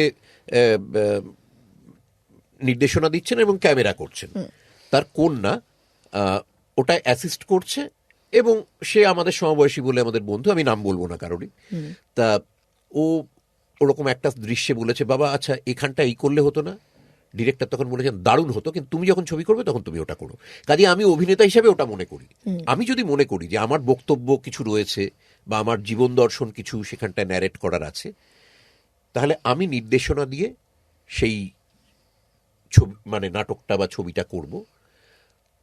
তাছাড়া আমি চেষ্টা করব তার কথাটা অগ্রাধিকার সবসময়। আচ্ছা, তুমি যেহেতু একটু আগে বললে যে তুমি মানে নির্দেশকের কথা মতো চলা অভিনেতা, তুমি সেই জন্য বলছি, তুমি কি এরকম ভাবছো আগামী দিনে কোনো প্ল্যানিং কিছু করে ফেলেছো যে ফিল্মে বা নাটকের কোনো নির্দেশনায় তুমি আসছো, বা নিজের দল বা একটি সিনেমা বানিয়ে একেবারেই ফেলি? না। এটা এই প্রশ্নটা অনেকবার আমাকে শুনতে হয়েছে। ইনফ্যাক্ট খুবই আমি সম্মান এবং শ্রদ্ধা করি এবং করতাম এমন মানুষ আমাকে সিনেমার ঠিক নয়, টেলিফিল্ম এবং থিয়েটারের নির্দেশনার জন্য বিভিন্ন সময় আমাকে সুযোগ দিয়েছেন বা বলেওছেন। কিন্তু এই দুটোর ক্ষেত্রে আমার মনে হয় বিক্ষিপ্তভাবে কিছু আমার মাথায় ক্রিয়েটিভ কোনো চিন্তা আসছে, সেটা শেয়ার করা একরকম, আমার ওটা নামটা দেখার খুব আলাদা করে খুব মানে আকুতি থাকে না। কাজেই সেটা যদি হয় আমি মানে ডিরেক্টরের সাথে শেয়ার করলাম বা স্ক্রিপ্ট রাইটারের সাথে শেয়ার করলাম, তিনি রাখলে আমি খুশি, না রাখলে আমার সেটা নিয়ে কোনো রাগ বা অভিমান হয় না। কিন্তু পুরোটার দায়িত্ব নিতে গেলে সেটা এত হিউজ লাগে আমার কাছে, এবং সেটা আমার মনে হয় আমি খুব টেন্সড অ্যাক্টর, এবং পারফেকশন নিয়ে একটু বেশি রকম খুঁতখুত করি বলে সবাই হয়তো করেন, কিন্তু আমি এত ডিস্টার্বড হয়ে যাই যে সেটা আমার এতটা বেশি শান্তি খেয়ে নেয় যে আমি একটা চরিত্র সামলে উঠতেই হিমশিম খাই। তারপরেই পুরোটাকে যদি আমাকে দেখতে হয় বা মাখতে হয়, কিন্তু তুমি তো পুরোটার মধ্যে থাকো, আমি দেখেছি। হ্যাঁ, পুরোটা থাকার পুরোটা মানে দায়িত্ব তুমি নেওয়া এক জিনিস আলো নয়। দেখো, তুমি কো অ্যাক্টর বা অ্যাক্ট্রেসকে সাহায্য করো অভিনয় ওইটা করে হচ্ছে উঠতে। একটা শাশুড়ির মতো আর কি। হ্যাঁ, বউ রান্না টান্না করছে, তার মধ্যে শাশুড়ি এসে বলে একটু কালো জিরে দিয়ে দাও, খেতে ভালো হবে। কিন্তু তার মানে পুরোটাকে শুরু থেকে কুটে সবটা করা মানে হচ্ছে বিরাট ব্যাপার আর কি। সেটা কিন্তু করছে না, সে বাস দিয়ে ঘুরে বেড়াচ্ছে, নানা পাকাই মারছে, ওটার একটা অন্যরকম মজা আছে। আমি তো সব করলাম, পরে একটা এরকম আত্মতৃপ্তি আছে। হ্যাঁ, পাশে বললাম এক লাইন, পাশে একটা স্ক্রিপ্ট রাইটার বা নির্দেশকের সাথে নাম চলে গেল যে এবং উনিও আছেন এর সাথে। এসব প্রচুর আবদার এবং দাবি আমি দেখেছি আমার জীবনে। তা সেই রকমগুলো আমার কাছে একটু অনৈতিকই মনে হয়। সেটা প্রত্যেকেই নিজের মতো করে, তার একটা কালেকটিভ আর্ট, তো প্রত্যেকেই কিছু না কিছু তাতে ইনপুটস দিতে থাকে। তা সেটা ওই যে বললাম, আমার নিজের ক্ষেত্রে আমার যেটা মনে হয়, যেটা তুলনামূলকভাবে খানিকটা ভালোর দিক, সেটা হচ্ছে সেটা যদি না রাখা হয় তাহলে সেটা নিয়ে আমার কোনো মানসিক প্রতিরোধ তৈরি হয় না। হ্যাঁ, ওইটা নিয়ে আমার কোনো ইগো কাজ করে না যে আমি তো বেশি বুঝছি, এটা হলে ভালো হতো। আলটিমেটলি আমি মনে করি তার পাঁঠা, আমি বলেছিলাম যে একটুখানি ঘাড়ের কাছটা কামিয়ে নিয়ে যদি কাটো তাহলে সুবিধে হবে, কামালো না, এবার ঠিক আছে। আমি যখন নিজে করব তখন আমি দেখবো সেটা কি করলে কি হয়। তা ওই রকমভাবেই আমি সেটা নিয়ে কখনো, বাকি তো নিশ্চয়ই সব কাজেই যখন নাকি ইভেন ফিল্মে থিয়েটারে সবসময় এটা প্রত্যেকেই কম বেশি করে বলে আমার ধারণা। এবার মুশকিলটা হচ্ছে এটারও তো প্যারামিটার নেই, কার ইন্টেলিজেন্স কতটা। আমি আসলে একটি অত্যন্ত নির্বোধ এবং ভাবছি আমি বিরাট নিজেকে বুদ্ধিমান, এবার আমি যে বলছি সেটা ঠিক কিনা সেটা কে বলবে? হ্যাঁ, কাজেই আমি তখন এটা নিয়ে ঘ্যান ঘ্যান করতে থাকলাম, বা কেউ রাখছে না বলে ইয়ে করলাম। তার কাছে হয়তো পুরোটার একটা অন্য কোনো ভিশন রয়েছে, বা পুরো স্ট্রাকচারের মধ্যে হঠাৎ একটা নাটবল্টু নড়ে গেলে না পুরোটা একটা ধজগজ হয়ে যায়। তখন ওটাও একজন বাইরে থেকে পুরোটা যখন দেখে তখন বুঝতে পারে যে পুরোটাকে সামলে নেওয়া যাবে কিনা। সেইগুলোর অনেকগুলো ব্যাপার থাকে, সেগুলো খুব সূক্ষ্ম ব্যাপার, সবসময় ইনভলভ থেকে কেউ হয়তো একটা বুঝতে পারে না। আচ্ছা, আমি তো দেখেছি মানে আমি অনেক মানে অভিনেতা রজতাভ দত্তকে তো আমি দেখেছি খুব কাছ থেকে, 2014 সাল থেকে আমি দেখছি। প্রচণ্ড ডিসিপ্লিন, মানে সেখানে কোনো জায়গা নেই। সেটা মানে সময়ে পৌঁছানো থেকে ধরে, মঞ্চ থেকে ধরে, তার পোশাক থেকে ধরে এভরিথিং। ব্যক্তি রজতাভ দত্ত বলো, একটু বলো। না, খুব ডিসিপ্লিন নই, দেরি করে উঠতে ভালোবাসি, যদি কাজ না থাকে সারাদিন ঘুমোই। সারাদিন ঘুমোই না, মানে অনেকক্ষণ ব্রেকফাস্ট খেয়ে আবার ঘুমিয়ে পড়ি মাঝে মাঝে। তারপরে ওই বই পড়া, গান শোনা, খাওয়া দাওয়ার ব্যাপারেও খুব সংযম নেই। তা এইগুলোকে খুব ডিসিপ্লিন বলা যায় না, কিন্তু ভয়ঙ্কর ইনডিসিপ্লিনড আমি ওরকমও নই। তবে ওই বেসিক্যালি একটা প্যারামিটার সরে সরে রয়েছে। অনেক রাত অবধি বই পড়ে শুতে যেতে ভালোবাসি, সকালবেলা একটু দেরি করে উঠতে ভালোবাসি। সেগুলো তো রয়েছেই, মানে একদম ওই কোট আনকোট ডিসিপ্লিন মানুষ যাকে বলা যায়, সকালবেলা উঠে রেওয়াজ করলো, তারপর এতটা সময় খেতে চলে গেল, তারপর খানিকক্ষণ পড়াশোনা করে তারপর আবার একটুখানি রেস্ট নিয়ে উঠে বিকেলে দেহচর্চা করলো, সেই মানুষটা আমি নই আর কি। মানে অভিনেতা হিসেবে, মানে যে একটা কিছু কিছু অভিনেতা আছেন যে একেবারে ঘুম থেকে উঠেই 2 ঘন্টা শরীর চর্চা, তারপরে ডেফিনেটলি একজন অভিনেতার সেটা করা উচিত। আমি আমার মানে প্রক্সিমিটির মধ্যে জানি গৌতম হালদারের সম্বন্ধে প্রচুর কথা শুনেছি, এবং ওটা আমার মনে হচ্ছে মানে হ্যাঁ, মানে গৌতমের কাছাকাছি সংস্পর্শে যারা এসছে, ওর ছাত্ররা, ওর খুব কাছের মানুষরা, বা একসময় ওর সাথে কাজ করেছে, ওটা বিস্ময়কর। ওটা যে একজন মানুষের, মানে ওটা ওই সচিন তেন্ডুলকরের মতো, মানে সেঞ্চুরি করার পরেও আবার পরের দিন সকালবেলা নেটে গিয়ে টকাশ টকাশ করে, মানে ওটাও সেই চর্চাটা সমানে চালিয়ে যাচ্ছে, এবং ওটাকে আমি অসম্ভব শ্রদ্ধা করি। আমি জীবনে ওটা পারবো না, মানে সেটা করেন স্টেজ রিহার্সাল করতে এসে সকালে 1 ঘন্টা এক্সারসাইজ, ওর কিকটা পায় আর। আর আমি তো এমনিতেই মানে সেগুলো তো ধারে কাজ দিয়ে না, বরং ওই যত দিন আসে তত টেন্সড হতে পারি, থাকি, ভয় করতে থাকে, স্ক্রিপ্ট মুখস্থের ব্যাপারে, মানে যে পদ্ধতিগুলো ইয়ে করা উচিত সেগুলো নিয়ে দিশেহারা হয়ে যাই, কি করা উচিত। আজকের দিনে না একটা নতুন ট্রেন্ড যেটা হচ্ছে থিয়েটারে, মুখস্থর কথাতে আসি, সেটা হচ্ছে যে 4 দিন 5 দিনে থিয়েটার। হ্যাঁ, মানে এটা একটা কিন্তু এখন মারাত্মক ট্রেন্ড এসে গেছে যে একটা স্ক্রিপ্ট পেলাম, ঠিক আছে 5 দিনে নামিয়ে দেবো। এটা তুমি বিশ্বাস করো একটা ভালো থিয়েটারের জন্য? না, আমি এটার অসম্ভব বিরোধী। এক হচ্ছে আমার মনে হয় যে মানুষগুলো আগে 6 মাস 3-4 মাস তো বটেই রিহার্সেল দিতেন,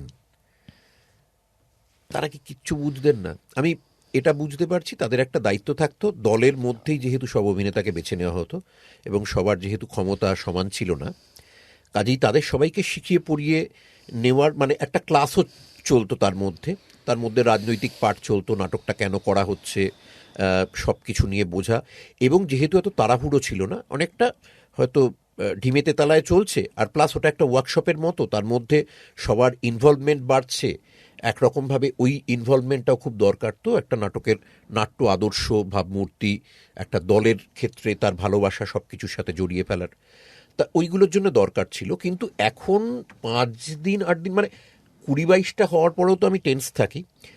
তবে একটা জিনিস উল্টো দিক থেকে ভেবে দেখার, যে আবার একটা সিনেমার উদাহরণে চলে যাচ্ছি, মিনার বিজলি ছবিঘরে একটা ছবি রিলিজ করলো, তার মানে ম্যাটনি ইভিনিং নাইট, তার মানে সপ্তাহে 9টা শো। এই 9টা শো যদি 3 মাস চলে, তাহলে 9 × 12, তাতে যটা শো দাঁড়ালো। এখন একটা হাবিজাবি ছবিরও 50টা শো দিয়ে শুরু হয়, কাজেই সেটা 1 সপ্তাহ চললো, মানে কিন্তু তার শোয়ের সংখ্যা কম নয়, দর্শকও কম নয়। কিন্তু আমরা বলি যে এখন তো চলেই না একটা ছবি 6 মাস, এখন তো চলেই না একটা ছবি 1 বছর। তার কারণটা অন্য। তার কারণ তখন ছবি ধাপে ধাপে ধাপে ধাপে ওই রিলগুলো প্রথমে শহরে দেখানো হচ্ছে, তারপর মফস্বলে দেখানো হচ্ছে, তারপরে সার্কিট বলতো এক একটা ইয়েতে চলে যাচ্ছে। এখন অনেক বেশি দর্শকের কাছে হয়তো রিচ করতে, কিন্তু অত দিন ধরে করছে না বলে ওই রকমভাবে জুবলি হচ্ছে না, এখন কোটি টাকার হিসেবে দেখা হচ্ছে। ঠিক সেরকমই আমরা দিচ্ছি হয়তো 5টা রিহার্সেল, 5টা নয়, মানে অন্তত তো আমার মনে হয় আলটিমেটলি স্টেজ রিহার্সেল নিয়ে 8টা কি 12টায় দাঁড়িয়ে যায়, তার কমে 5টায় হয় কিনা আমি সত্যি জানি না। 3টাতেও হয় আজকাল, এটা মানে বিস্ময়কর। কিন্তু সেটা হচ্ছে তো 10-12 ঘন্টার, আগে যেটা হতো হয়তো সন্ধেবেলা 2.5 ঘন্টা করে টাইম পেত, সারাদিন রিহার্সেলের প্রশ্নই ওঠে না।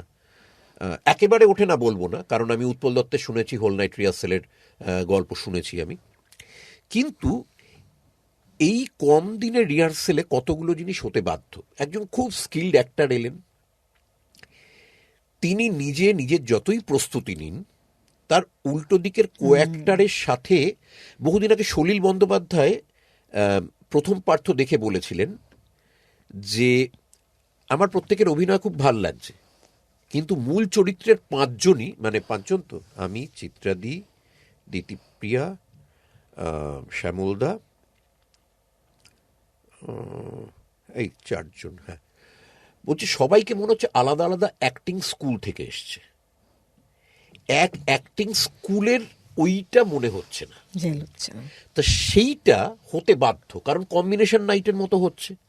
এবার তুই একরকম ভাবে তোর অভিনয়ের প্রস্তুতি নিয়েছিস, তোর ভাবনা চিন্তা ধরন, সেটার সাথে আমারটা আরেক রকম। এবার ধর করছি মহাভারত, প্রত্যেকেরটা যে মনে হবে যে একটা টাইম পিরিয়ডের মধ্যে, বাচনভঙ্গি তো আলাদা থাকবেই, কিন্তু কোথাও একটা না, ওই দীর্ঘদিন ধরে একটা জায়গায় অভিনয়ে পারস্পরিক একটা, মানে আমি যখন অভিনয় করছি আমি অজান্তে তোর খানিক সুর নিচ্ছি, কিংবা তোর সুরের বা তোর স্কেলের ওপরে আমার অভিনয়ের স্কেল, পাল্টা স্কেল তৈরি হচ্ছে।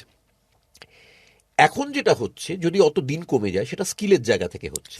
স্কিলের জায়গা থেকে হলে কি হয়, একটা মানুষ প্রচুর রেওয়াজ করেছেন, যত বড় রেঞ্জ তার, তত বেশি তার কাছে অনেকগুলো চরিত্রের থলি রয়েছে। মানে আমি ধরে নিলাম শ্রেষ্ঠ অভিনেতার 100টা থলি রয়েছে, সে চট করে স্ক্রিপ্টটা পড়ে, আচ্ছা 47 নম্বর ব্যাগেই ক্যারেক্টারটাকে ঢুকিয়ে, কিন্তু অত সহজ তো হয় না খাপগুলো। তার মধ্যে আরো অনেকগুলো বিভিন্ন রকম লেয়ারিং থাকবে, যাতায়াত থাকবে। আমার কো অ্যাক্টর কতটা তৈরি বা কতটা হয়তো তার প্রস্তুতি ততটা নয়, সেই নিরিখে আমাকে নামাতে ওঠাতে হবে। সেগুলো খুব মরমি অ্যাপ্রোচে কিন্তু এত অল্প দিনে করা সম্ভব নয়, কাজ চালিয়ে দেওয়া যায়। এবার ওই প্রস্তুতিটাকে বাকি হয়তো নানা রকম আলো হলো, না দেখা অনেক রকম সাউন্ড হলো, বিভিন্ন রকম হতে, স্টেজে বৃষ্টি পড়তে শুরু করলো, একটা ট্রেন চলে গেল, এইসবের মধ্যে দিয়ে ওটাকে চালিয়ে দেওয়া হলো, লোকের একরকমভাবে ইন্টারেস্টিংও লাগলো।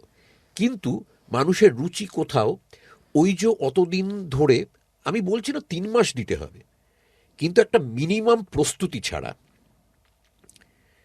থিয়েটার, ফিল্ম এগুলো কোনোটা হওয়া সম্ভব নয়। ছবিরও এখন তাই হয়েছে আমাদের। আগে আমরা 40 দিনের শুটিং তো হামেহাল হয়েছে, এখন একটা ছবি খুব বেশি হলে 22 দিন, কম হলে 15 দিন, 8 দিনেও হয়। এবার একটা চরিত্রের সাথে তো ইনভলভমেন্টই তৈরি হচ্ছে না, লাইন মুখস্থ করছি, গিয়ে ঝেড়ে দিচ্ছি।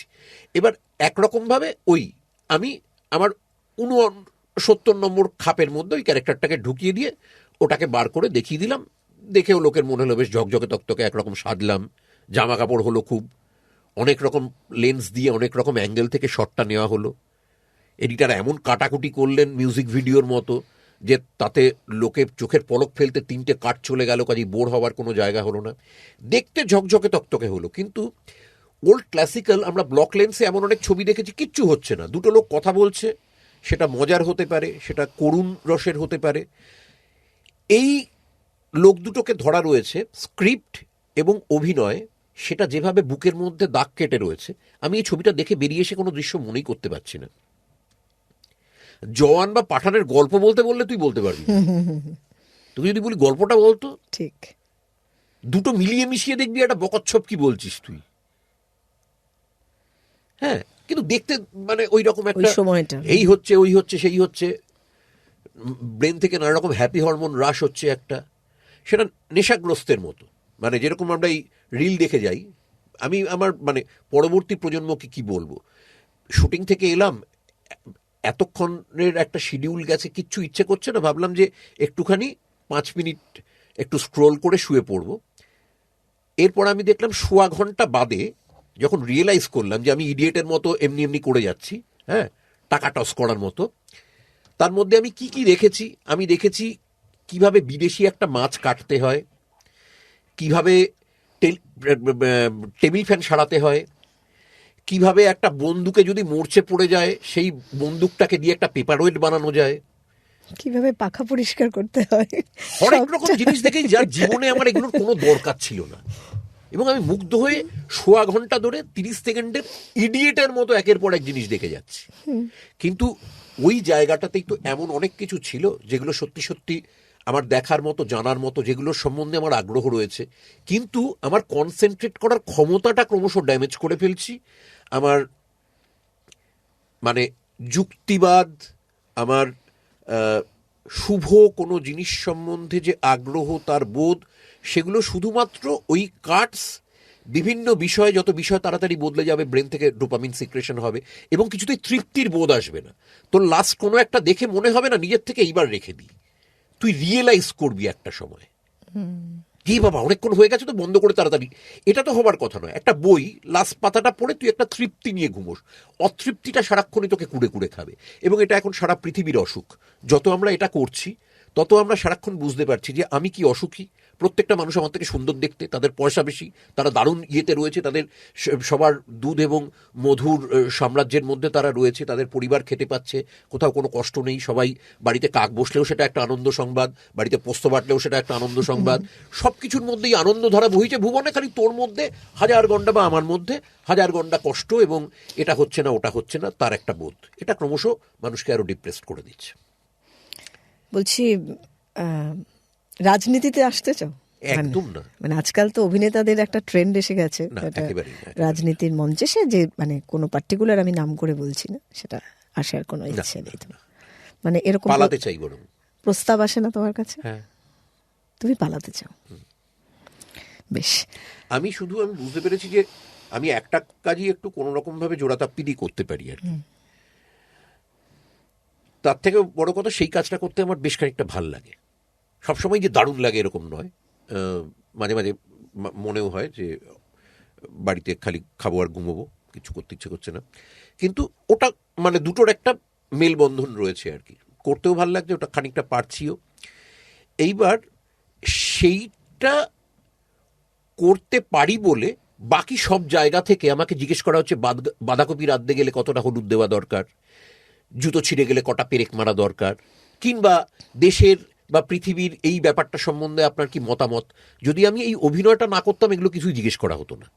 কাজেই আমার মতে আমি যদি কিছু বলতে চাই তাহলে শুধুমাত্র অভিনয় নিয়েই বলবো। বাকিগুলো আমার কথা আমি আমার নিজের সাথে এবং আমার খুব ঘনিষ্ঠ বৃত্তে, যেখানটায় জাজ মিনিমাম করা হবে আমাকে, বা জাজ করলেও আমি তাকে সামনাসামনি তার চোখের দিকে তাকিয়ে তর্ক করতে পারবো, সেই জায়গাটাতেই সেই মন্তব্য করব। বাকি যেখানটা মেঘের আড়ালে মেঘনাদরা বসে বসে তীর ছুড়বে এবং সকালে উঠেই কাকে কাকে গালি দিতে হবে সেইগুলো খুঁজে বার করে তাদের তুলোধনা করতে থাকবে, সেই মাঠটা আমার খেলার মাঠ নয়। আমি ওখানে খেলতেই নামবো না। এবং রাজনীতি তো সেটা সব থেকে বড় মাঠ। কাজেই সেখানটায় আমি মানে আমি দেখতে পাচ্ছি আমি একটা ডিরেকশন দিয়ে উঠতে পারি না ফিল্মে, থিয়েটারে। সেটা আবার অত মানুষ নিয়ে, অত কিছু নিয়ে, অত নীতিবোধ, হ্যাঁ না ঠিক ভুল ভালো মন্দ। তুমি তো গান গাও রানিদা, খুব ভালো। মানে এটা আমার একেবারে, আমি শেষের পর্যায়ে প্রশ্নটা করছি। ভীষণ ভালো গান গাও তুমি, ছোট থেকে তো মানে ট্রেন্ড। আমি যতদূর জানি অতটা ভালো গাই না এখন। এখন গান লেখো, সুর করতে পারো, আমি দেখেওছি তোমাকে। এগুলো মানে শুরুতে তো একটা গানের প্রস্তুতি ছিল, তোকে বললাম। মানে দক্ষিণীতে 2 বছর শিখেছি, তারপর সুরঙ্গমায় বেশ কিছুদিন শিখেছি, তারপর প্রাচীন বাংলা গান শিখেছিলাম। তারপর দীর্ঘদিন না, মানে আমি কখনো গানের ওই ডিসিপ্লিনের অভাবে গানের চর্চাটা, মানে অভিনয়ের ক্ষেত্রে আমি যতটা ডিসিপ্লিন, গানের ক্ষেত্রে সেটা কখনোই হয়নি, ফাঁকিয়ে দিয়েছি বরং। ওটা এতটাই পড়ে পাওয়া 14 আনা ছিল। ধর একটা গান শেখানো হলো, সারা সপ্তাহ সেটার কোনো রেওয়াজ করলাম না, এবার পরের দিন যখন আবার ক্লাস পড়লো, সিঁড়ি দিয়ে যখন নাকি উঠছি গানের ক্লাসের দোতলায়, তখন একবার আউড়ে নিলাম, গাইলাম, মোটামুটি প্রথম 2-3 দিনের মধ্যে ওটা মানে একটা দাঁড়িয়েও গেল একেবারে। প্রথম পর্যায়ে না হলেও সবাই মানে খুব একটা গালি ঠালি খেলাম না। কাজেই ওটা নিয়ে যে আর বাড়তি পরিশ্রম করতে হবে, ওটা ওই সিরিয়ালের যাদের কথা বললি, যেখানটা তুই বুঝতে পারছিস প্রস্তুত নয়, কিন্তু ওই সাফল্যটা পেয়ে গিয়ে মানে ওটাকে যদি সাফল্য বলিস, একটু এ পাড়ায় ও পাড়ায় গাইতে ডাকছে। তোমরা তো একটা ব্যান্ড করেছিলে তারপরে একটা শুটিং করতে গিয়ে আমাদের 2-3 জনের দেখা হলো, সবাই প্রায় সুগায়ক। বিদীপ্তা ছিল, বিদীপ্তা দারুণ গায়। যিশু গেছিল, খুব ভালো গিটার বাজায়।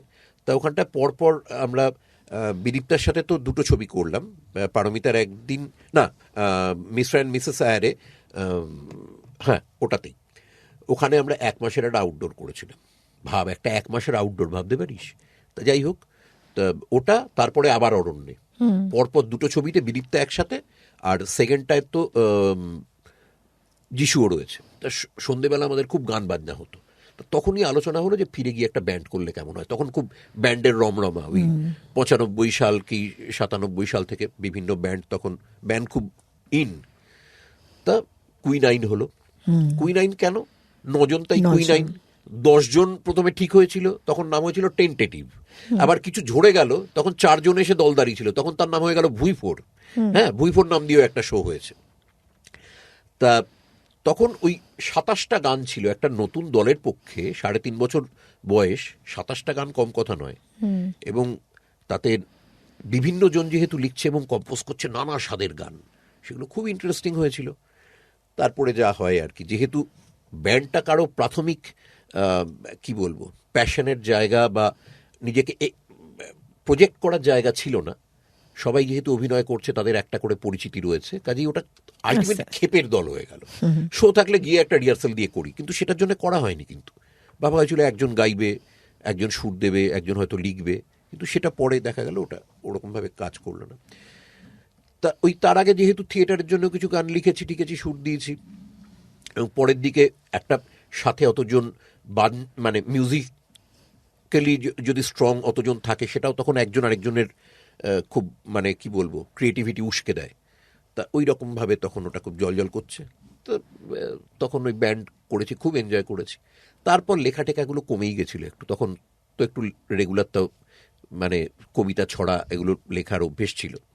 আমি খুব সিরিয়াস কবিতা কখনো লিখিনি।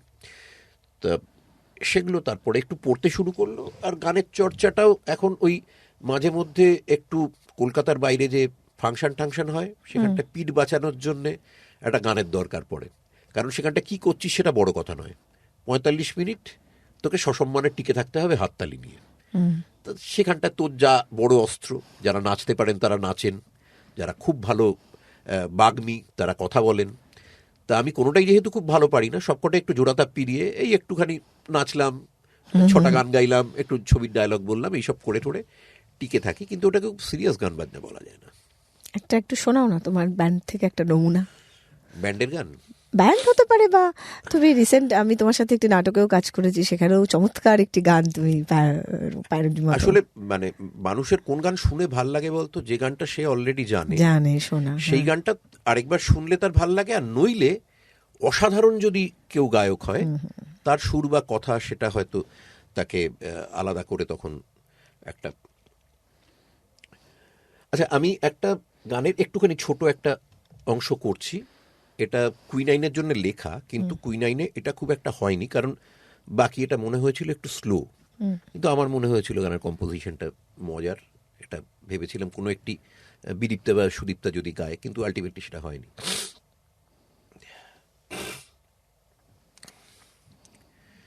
বৃষ্টি শুধুই উত্তর কলকাতায়, বৃষ্টি শুধুই উত্তর কলকাতায়, আমি একা বসে আছি ফাঁকা নিজস্ব চিলে কোঠায়, বৃষ্টি শুধুই উত্তর কলকাতায়, খোলা জানালা দিয়ে আসা ছাঁটে ভিজছে গোলাপি টেডি বিয়ার। মা বাবা কেউ নেই, দিদিও কলেজে, ফোন নামিয়ে রাখা নির্বিকার। আগুন রঙা ফ্রক, ভেতরে চাপা জ্বর, তোমার অপেক্ষায়।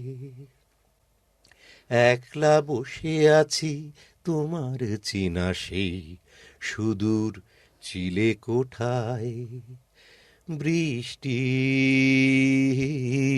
শুধুই উত্তর কলকাতায়। বেশ, তুমি দর্শকদের, আমাদের শ্রোতা এবং দর্শকদের জন্য তোমার কিছু বলার থাকলে, তোমার কোনো বার্তা বা কিছু ভাবনা।